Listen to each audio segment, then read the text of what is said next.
blue is for boys and pink is for girls. Or at least that's what we're still being told. Probably now more than ever. But what does it mean? Does it mean that boys don't cry and girls are fragile and emotional? Does it mean that boys are better at science and math, while girls are better in arts and humanities? Does it mean we need to continue to tell boys about how smart they are, while we tell girls they don't need brains as long as they're pretty? So what if boys' brains are 9% larger? Their kidneys are too. But we don't go around talking about whether they're capable of making better use of them. With less than 5% of women worldwide seeing themselves as beautiful, what's happening to this generation of North American girls? They're withdrawing from sports at twice the rates as boys.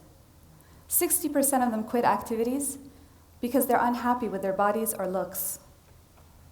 They spend up to 8 hours a day consuming different forms of media and see an average of 40,000 ads a year, many of which glamorize skinny figures and feature women as hypersexualized or in gender stereotypical roles, such as passive, helpless, or materialistic. Last year, the world met Malala, a brave individual who put a face to the 65 million girls struggling to access education around the world every single day.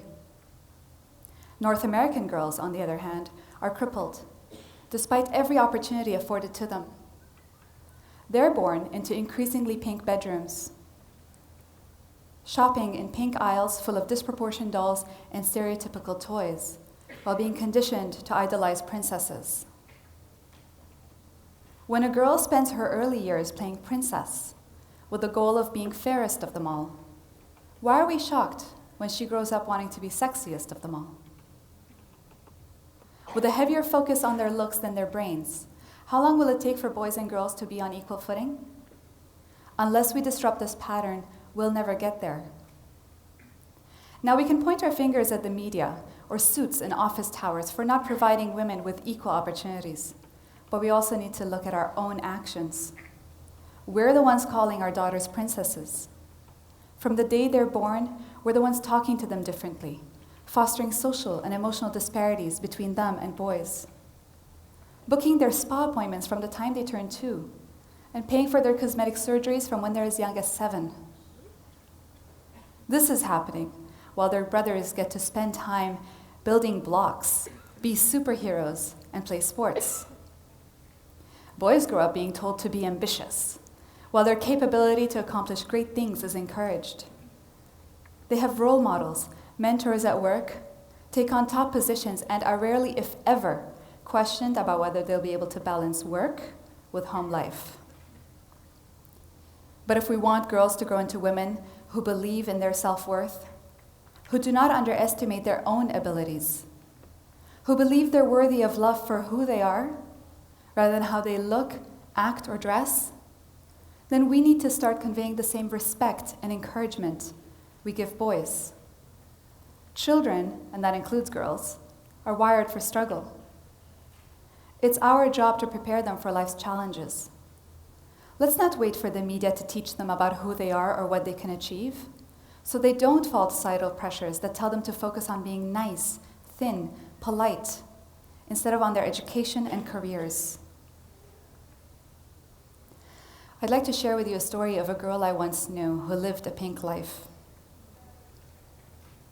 She wasn't happy as a child. At 3 years old in kindergarten, she began throwing away her food. Before the age of 10, she already had her first suicide attempt.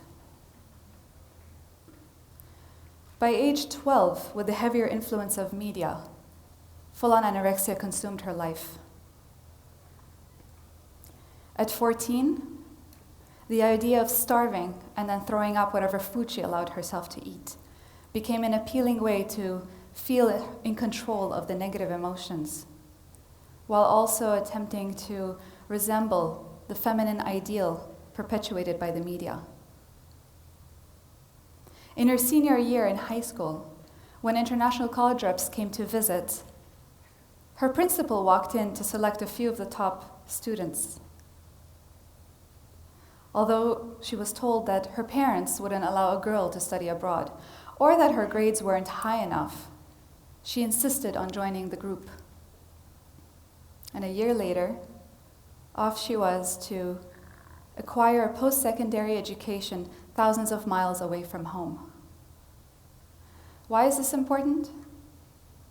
Because if that girl's parents listened and caved in to society's pressures, if they didn't provide their children with equal opportunities or value their daughter's education as much as their sons', then their daughter wouldn't have gone on to graduate from university with distinction, Dean's Honor List, and a medal celebrating her contributions to student life.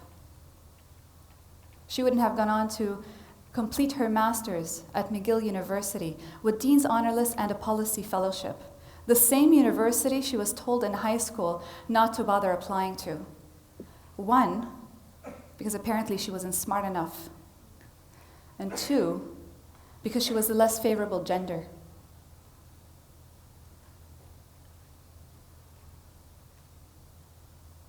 Her parents' support was also important because without it, she wouldn't have been able to shift her focus away from her negative self-image and onto dedicating her career to children's rights and girls' equality. And she definitely wouldn't be standing in front of you today with this message. The increased pinking of girls in our society is moving them further away from reaching an equal footing and closer to a state of mind where they self-objectify and are at risk for depression, eating disorders, and lower cognitive functioning. So let's take girls outside the pink box and give them the rest of the colors back. Let's raise our daughters to be leaders, risk takers, and achievers in much the same way as we expect our sons to be. Let's give this next generation of girls the opportunities to succeed by helping them believe they're smart and capable, not as people who are surprisingly smart for girls, but as people who are smart regardless of gender. There are more than 60 million girls born each year, and if we wait until they're women to then ask them to lean in, then it's our mistake. We will continue to cripple and fail our own daughters. What can we do as parents, relatives, friends, teachers? First, we can think of our unconscious gender biases and how they're influencing our actions in hopes of making all glass ceilings obsolete. Second, we can present our daughters and sons with strong female characters, gender-neutral toys, and talk about what they see presented to them by the media. And third, instead of telling them they're little princesses who need protection, let's raise our daughters to be empowered to reach their full potential. In taking these steps, we can ensure their seats in every boardroom and make theirs the generation whose leaders are an equal reflection of all genders. Thank you.